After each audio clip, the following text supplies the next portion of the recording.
Eu sou o Guilherme Arupoco. E meu nome é Bárbara Bugman-Tarnowski. Nós somos alunos de Publicidade e Propaganda do primeiro período da instituição Univale e nós vamos apresentar sobre o artigo As Múltiplas Facetas da Fotografia de Tina Modotti, Diálogos com a Arte e as Lutas na década de 1920. Ele é um artigo que foi escrito pela autora Fabiane Thaís Musardo. Nós chegamos à conclusão que ele é um artigo de pesquisa básica, pois ele interessa a um grupo de pessoas, que no caso seriam os fotógrafos, e tenta resolver o problema social, que é a forma de como a arte e a fotografia de Tina é vista e interpretada. Então, nós chegamos à conclusão que esse artigo é uma pesquisa de natureza básica, pois ela interessa a um grande número de pessoas da comunidade de fotografia e tenta resolver os problemas sociais, que no caso são as formas de como as fotografias delas são interpretadas hoje.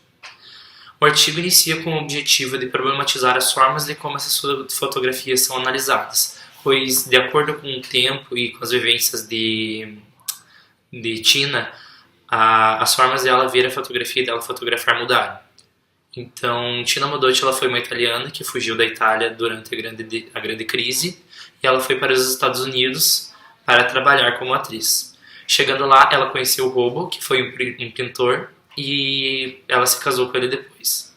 Ela estava cansada de interpretar os papéis secundários nos Estados Unidos e então ela aceitou o convite de Robo para ir para o México trabalhar como artista. A Tina chegou ao México já trabalhando como atriz. Lá ela conheceu Edward Weston, que foi um fotógrafo estadunidense com quem ela começou a ter suas primeiras noções de fotografia.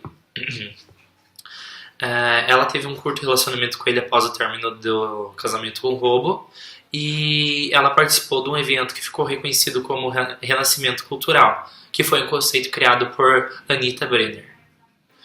A obra de Weston possui um caráter formalista, enquanto a Tina desenvolveu algo novo que foi um caráter formalista, social, individual e coletivo, em sua produção totalmente relacionada com as vivências dela no México. A autora do artigo usa das propostas metodológicas de Arthur Freitas sobre a abordagem formal da semântica, além das análises de Arlindo Machado, que enfatiza a composição do enquadramento e iluminação. Em suas principais obras, a Tina ela fotografou objetos inanimados e também flores. O artigo traz como uma das principais obras dela a tenda de circo, que foi produzida em 1924, que se trata de um circo russo, em que ela e Weston tiraram fotos, ambos com uma câmera Graflex 3:1/4 e 4:1/4, e percebe-se que a obra de Tina se afasta de Weston, pois enquanto Weston se preocupava apenas com abstrações e olhava apenas a tenda, ela tentava colocar pessoas de uma forma mais tímida, com enquadramento que fez os personagens olhassem para o nada e passasse a ideia de algo que a gente nunca vai conseguir ver. A segunda fotografia de Tina foi intitulada da Flor de Manita, que retrata uma flor com um enquadramento frontal que dá a impressão de uma mão. E essa ligação simbólica das fotografias delas são produzidas durante um todo do livro Ídolos, Trásulos, Altares, dividido em 3 partes, que a primeira é o México primitivo, a segunda é o período colonial e a terceira é o México moderno. A obra de Tina ela é qualitativa, pois não se trata de uma pesquisa baseada em números, ela se trata das interpretações dos fenômenos que ocorreram na vida de Tina. Flor de Manita foi uma das fotografias produzidas para compor o livro, contudo, acabou sendo excluída de sua versão final, já que quem escolheu as imagens do livro foi a Anita e não os fotógrafos. Podemos pensar que as experiências de Tina possibilitam a produção de um novo tipo de fotografia, ligada às transformações políticas e sociais que ocorriam no México. Uma das fotografias feitas para ídolos intitula Albaniles e Pintores Trabalhando. Na imagem, 5 homens trabalham na pintura de murais. Esses homens, portanto, ao invés de serem vistos como artistas, são encarados como meros trabalhadores. É interessante notar também que a foto não foi assinada por Modotti nem por Weston. Todas as fotografias produzidas para ídolos não possuem assinatura, sendo encaradas como um trabalho em conjunto. Contudo, análises comparativas de fotografias anteriores e posteriores de Tina e Weston possibilitam algumas considerações sobre olhares individuais. Em algumas das imagens produzidas, como é o caso de Albaniles e Pintores Trabalhando, é possível relacionar a fotografia à Tina por 2 motivos. O Weston, de modo geral, tem um aspecto estético, sua principal preocupação, não se focando no aspecto humano, e também pelo fato de Tina ter se aproximado dos muralistas antes mesmo da viagem para a produção do livro. Busca-se então desenvolver uma teoria diferente da predominante sobre a produção de Tina Modotti, que divide sua obra em duas fases artísticas revolucionárias. Essa teoria é defendida de maneira direta ou subtendida em suas bibliografias. Partindo dessa nova perspectiva, pode-se pensar nas fotografias posteriores à viagem como um desdobramento do aspecto semântico nas produções de Tina. Nessa perspectiva, tem-se, por exemplo, a fotografia intitulada Camponeses lendo a Manchete, de 1928. Nessa fotografia, um grupo de camponeses tem em mão o El Manchete, jornal do Partido Comunista.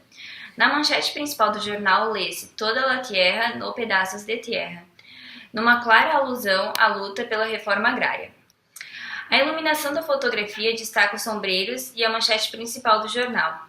Os sombreiros são iluminados e surrados ao mesmo tempo, o que pode ser entendido como fazendo referência ao seu uso, no trabalho do campo, e ao movimento como algo que é iluminado.